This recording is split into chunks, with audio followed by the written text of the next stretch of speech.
O ito na nga guys, no. Anong oras na dito? Alas 8 ng umaga. Di na maano naman ako ng gutom. Alang yan. So ngayon, bibili ako ng egg parata.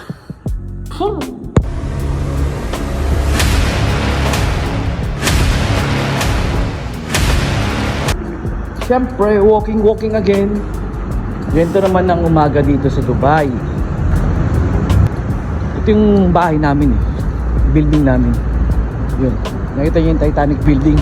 Tinatawag niya na Titanic building kasi patulis, parang Titanic, barko. Galing ano.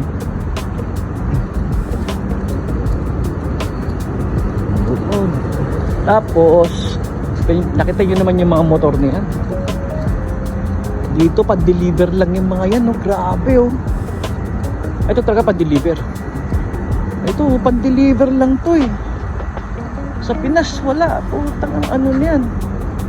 Ganito oh. Ito, wala, nabulok na. Ito, ganda. Ayos pa to. Ito, bulok na, Honda. Ito, hi! Hi! Meow meow! Ayan. Ito, mga pan-deliver dito. Alam niyo kung bakit ganyan malalaki yung mga motor nila dito? Pan-deliver. Kasi ano eh, malalayo bahay dito. Lalo na pag nag-deliver sa mga malalaking city. Ay, malalaking city. Malalaking bahay. Sa mga village dito. Ito yun. Yun naman ang ano. Anong tawag dyan? Coin building. Mukha siyang coin. Ito ang Dubai sa umaga.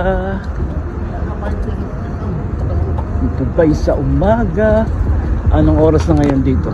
Ay, nakalimutan ngayon ko. Maybe around 8. Ang palitan ngayon mataas na. Ate, magkano po dollars? $8 lang. Bibili ka Hindi, magkano po yun? Ano ba bibenta ko? Pag $8 lang.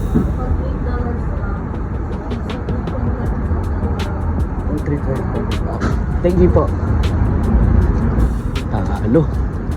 Talo sa dolyares. $8 lang yung pera ko kasi. $8 lang. Dito na, dito yung itong paborito ko. Kuya, egg parata only.